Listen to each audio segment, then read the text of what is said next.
लेकिन आपको पहले लिए चलते हैं कर्नाटक, जहां मौजूद है हमारे संवाददाता विपिन चौबे और उनके साथ मौजूद हैं वो लड़के जिन्होंने उस दिन जय श्री राम के नारे लगाए थे जब मुस्कान उस इंस्टीट्यूशन में पहुंच रही थी और जहां फिर अल्लाहू अकबर के नारे मुस्कान की तरफ से लगाए गए थे। मुस्कान के साथ बातचीत, एक्सक्लूसिव बातचीत आपने देखी विपिन चौबे की, और इस वक्त वो लड़के वहां मौजूद हैं विपिन के साथ। विपिन, बगैर वक्त गंवाए जरा उनसे बात कीजिए और समझिए कि उन्होंने ऐसा क्यों किया।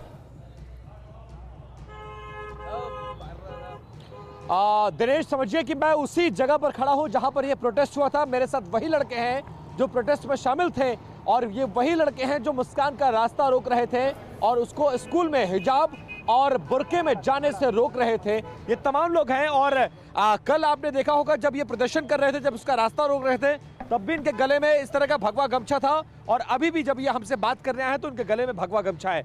मैं जानना चाहूंगा आपका नाम क्या है, क्या आप इस कॉलेज में पढ़ते हैं और कल क्या हुआ था? My name is Sumesh. ಇದೇ ಕಾಲೇಜಲ್ಲಿ PS ಕಾಲೇಜಲ್ಲಿ ಓದ್ತಾ ಇರೋದು. ಇವಾಗ 3-4 ದಿನದಿಂದ ಶುಕ್ರವಾರ. Are you able to talk to in Hindi or English? ಕನ್ನಡದಲ್ಲಿ ಮಾತಾಡ್ತೀನಿ. No Hindi? ಇಲ್ಲ ಸರ್. No English? कोई इनमें से है जो Hindi or English? English. What happened yesterday here? Sir, I was in this spot when the Muskan has been said that the Allahu Akbar. Sir, as the student What says, she said or you? sir, she said. Sir, the students were here in the spot where they are been saying the slogans like the Jai Shri Ram. But the Muskan has been entered the college and she has been parked her bike and she says Allahu Akbar. Allahu Akbar. Then She you says, will stop her way? No, You will stop? No.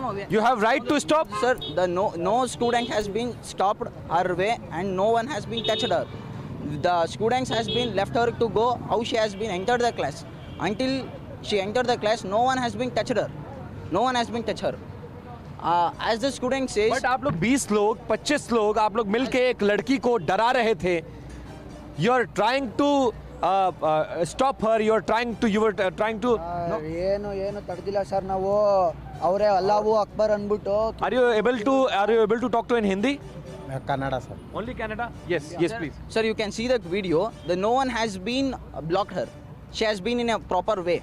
She has been going in a आज मैं आपको एक बात बताऊं, आज बड़ा इस दिल को ठेस पहुंच रही है कि उस महिलाओं को हिजाब उतारने के लिए ये लोग सड़क पे बैठे हैं कि महिलाएं हिजाब पहनकर ना जाएं।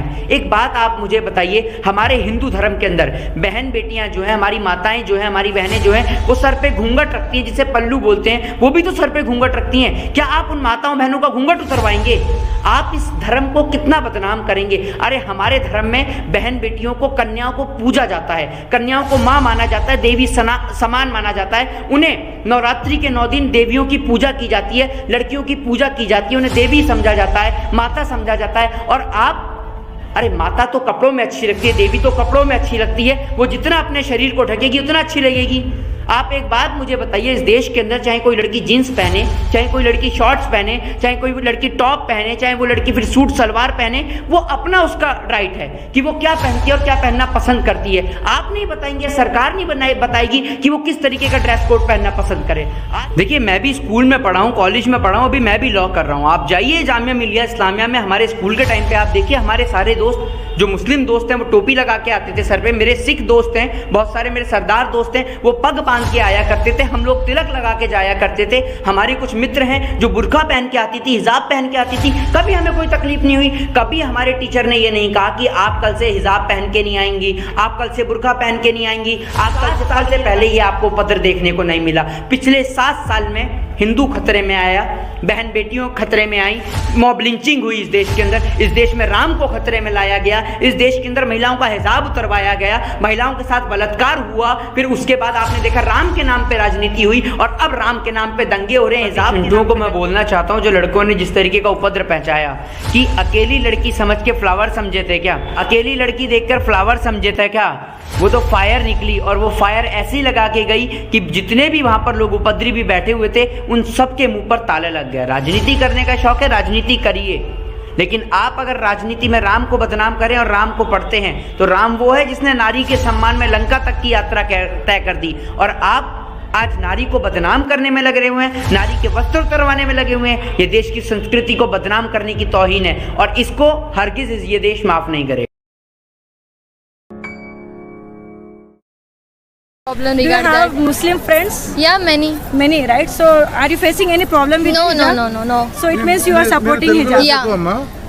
మేము సపోర్ట్ చేస్తాం అంకుల్, అలా ఏం లేదు. అందరికి రైట్స్ ఉంటాయి కదా, ఎవరికి వాళ్ళ నేషన్ అంటే ఇది ప్రేమ ఉంటది కదా. जैसे आपके कोई फ्रेंड मुस्लिम है, वो बुर्खा पहने तो आपको कुछ మీ तकलीफ हो ఫ్రెండ్స్ रही? ముస్లిమ్స్ ఉన్నారు కదా, చాలా మంది ఉన్నారు. అదే వాళ్ళ ఫేస్ పీస్ ఇట్లా హిజాబ్ వేసుకుంటే మీకు ఏదైనా ప్రాబ్లం ఉందా? No, ఏం లేదు. అంటే మీ ఫ్రెండ్షిప్ అయితే ఏం ఎఫెక్ట్ అయితే అలా ఏం లేదు. మేము అలా చెప్తాం, మీరు బాగా కనిపిస్తారు, మేము ఓన్లీ కమెంట్స్ ఇస్తాం, మీరు బాగున్నారు అంతే.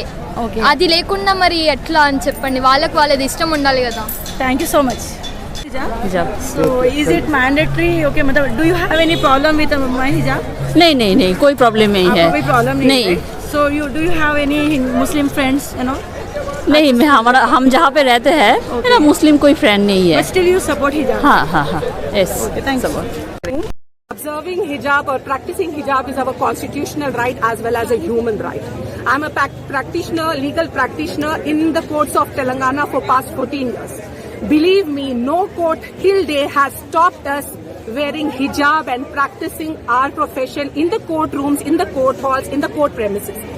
Then how does the educational institutions in overnight become superior to such organizations who actually are protectors of Constitution of India? So courts are basically protectors of Constitution of India and they don't have any objection. Why does these educational institutions all of a sudden have started this objection? This is one thing which you have to observe, which you have to understand. Second important thing is, please don't pull up our youth, our children. Even a Hindu child is my child. Even a Christian child is my child. This age is for building their careers, education, availing education. Please don't pull them into your dirty politics for just power's sake. Keep the children, keep the youth away from these dirty politics. Now, Indians, every Indian know what is your theme, what is your ideology and what are you up to. So thank you. Please support hijab. Friends, నా పేరు శైలజ. నేను ఏఐడివైఓ youth organisation నుంచి వస్తున్నాను. Actually హిజాబ్ issue అనేది ఇప్పటిది కాదు, actually ఎప్పటి నుంచో కొన్ని ఏళ్ల నుంచి వాళ్ళు, కొన్ని తరాల నుంచి వాళ్ళు వేసుకుంటూనే ఉన్నారు, అందరూ యాక్సెప్ట్ చేశారు, జరుగుతూ ఉంది. కానీ ఇప్పుడు సడన్గా హిజాబ్ అని చెప్పేసి సడన్గా రూల్స్ తీసుకొచ్చి ఇంకా కోర్టులో కేసు నడుస్తూ ఉంది, తీసేయాలా, కామన్ రూల్ పెట్టాలా వద్దా కాలేజెస్లో కానీ స్కూల్స్లో కానీ అని. అయినప్పటికీ అదంతా పట్టించుకోకుండా ఈ కర్ణాటక గవర్నమెంట్ మధ్యలోనే ఇంకా కోర్టు రూల్ రాకముందే స్టార్ట్ చేసేసారు హిజాబ్ తీసేయాలంటే బొట్టు ఎందుకు పెట్టాలి, బొట్టు కూడా తీయండి. లేకపోతే జీసస్ క్రైస్ట్ క్రిస్టియన్స్ క్రాస్ చేసుకొని వస్తారు, వాళ్ళని కూడా తీసేయండి. సిక్కులు తలకు పాగా పెట్టుకుని వస్తారు, వాళ్ళని కూడా తీసేయండి. ఏమైనా మీరు ఎడ్యుకేషన్ ఇన్స్టిట్యూషన్స్లో కానీ గవర్నమెంట్ ఆఫీసెస్లో కానీ ఏ మతాన్ని పాటించకపోతే పాటించకండి, వి యాక్సెప్ట్ దట్. కానీ ఏదైనా మతాన్ని పాటిస్తూ, హిందూ రిలీజన్ని పాటిస్తూ కటేల్ చేసి వాళ్ళు మాత్రం అవుట్ చేస్తే మేము ఒప్పుకోం. ఇది సెక్యులర్ కంట్రీ అంటే ఇంటర్నేషనల్ దాని ప్రకారం ఏ మతానికి ప్రాతిపదిక లేకుండా గవర్నమెంట్లో ఓన్లీ గవర్నమెంట్ ముందుకు పోతుందని. కానీ ఇండియాలో ఎలా ఉంది సెక్యులర్ కంట్రీ అంటే అన్ని మతాలకు సమానమైన ప్రాతిపదిక ఇవ్వాలని యాక్సెప్ట్ చేసి ఆ రకంగా ముందుకు పోతుంది. మన కాన్స్టిట్యూషన్లో కూడా అదే రాసుకున్నారు.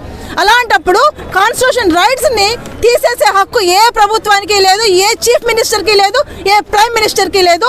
మేమందరం కూడా హిందూ, ముస్లిం, క్రిస్టియన్, ఇసాయి అందరూ కలిసి ప్రతి ఒక్క ప్రజల యొక్క డెమోక్రటిక్ రైట్స్ కోసం పోరాడతాము. ఈ ప్రభుత్వాలు నిలబడవు, మా యొక్క ఉద్యమము, మా యొక్క ఐక్యత నిలబడుతుందని మీకు అందరికీ తెలియజేస్తున్నాను. Thank you.